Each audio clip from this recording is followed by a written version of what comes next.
types of government or state structures: unitary government, federal system of government. We have cabinet or parliamentary system of government,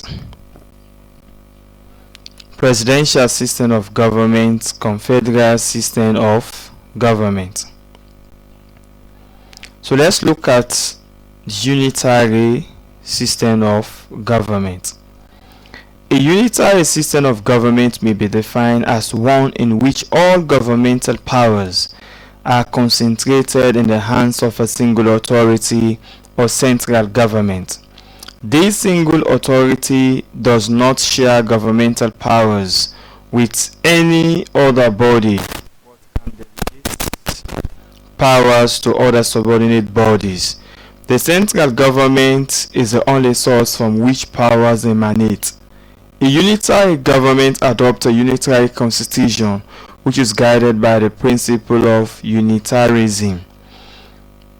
Countries that adopt unitary system of government include Britain, Italy, France, Belgium, New Zealand, Sweden, Canada, Gambia, Sierra Leone, Ethiopia, Togo, Cameroon, etc.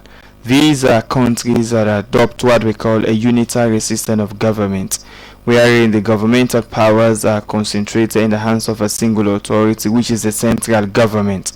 They don't share powers or responsibilities with the central government.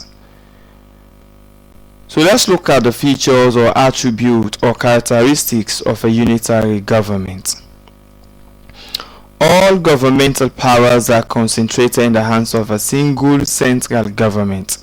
Then also it adopts a unitary constitution, and in unitary constitution, the constitution does not make provisions for the sharing of powers with regional bodies or subordinate bodies, but government can delegate responsibilities to regional bodies.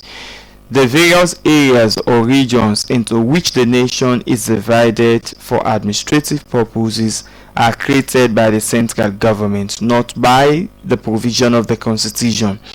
There is no constitutional division of powers between the central government and the local districts or regions. The central government is the only source from which powers emanate. The central government can delegate powers to subordinate bodies. Then, apart from looking at these attributes, another further attribute of unitary government is that one, the constitution needs not necessarily by supreme for the central government have the power to modify it. Then the constitution also need not necessarily by rigid. Mostly in unitary constitutions, the constitution does not necessarily mean to be rigid. There is no constitutional conflict between the central government and the subordinate bodies, because the subordinate bodies are not sharing powers with the central government in unitarianism. Rather, the central government delegates responsibilities to them.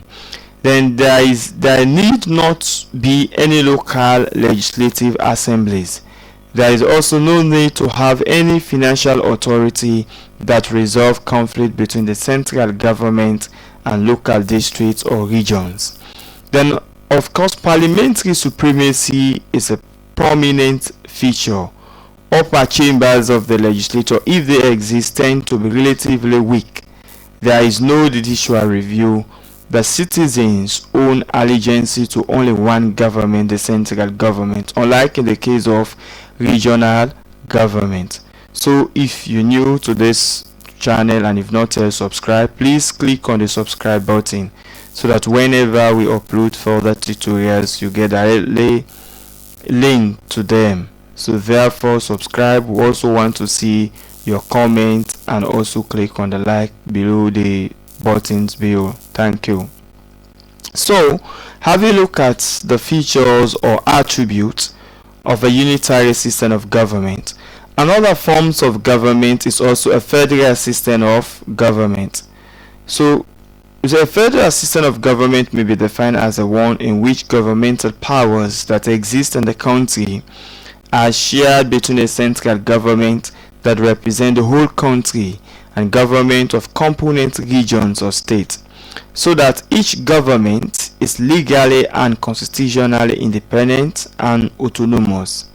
It does not mean that the powers are shared equally between the central government and government of component regions or states. There are areas of authority reserved exclusively for the central government in the constitution known as the exclusive list. Short matters in the exclusive list include foreign affairs, defense, currency, immigration, etc. Both governments legislate on the concurrent list of subjects, which include education, agriculture, collection of taxes, electric power, industry, etc. However, where state laws contradict that of the federal laws on this list, the federal law prevails. Other subjects on residual lists that are not contained in the constitutions belong to the state government or the component regions. Examples of countries that adopt federalism include the USA, Nigeria, the Federal Republic of Germany, Brazil, Switzerland, Austria, Yugoslavia, India, among others. So the difference with a unitary government is that the central government does not share powers with regional bodies or subordinate bodies, and mostly they have a unitary constitutions. The constitution does not make provisions for sharing of powers. But the federal system of government is what happens. It may be defined wherein governmental powers that exist in the country are shared between a central government that represent the whole country and a government of component regions or states. So for countries that have federations like Nigeria, you have component regions or states where you have governors, so they share powers with the central government. But in a federal system of government, even though the constitution made provisions for the sharing of powers, but it does not mean that powers are shared equally between the central government and that of the regional bodies or component states. There are certain powers that are, or authorities that are being reserved exclusively for the central government in the constitutions, and they are known as the exclusive list. So when it comes to issue of foreign affairs, defense, and currency, it specifically has to do with the central government. They also have powers which the central government and the regional body shares, which they are found in the concurrent list.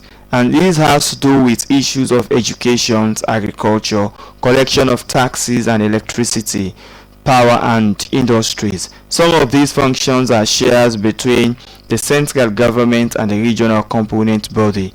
Then of course you also have those that are exclusively meant only for the component state or regional bodies, and these are found in what we call the residual list. So example of this in the residual list, it belongs to the component government, and sometimes it has not to do with the central government. But a situation wherein the laws of the component state or regional bodies contradict with the laws of the federal laws, which is the central government, the federal laws prevails. In other words, those subjects will be considered as null and void, and they will consider the federal laws as supreme. So that is another form of government. So we have countries that practice like United States of America, Nigeria, the Federal Republic of Germany. These are countries that practice federations. So we look at the features or characteristics of a federal system of government.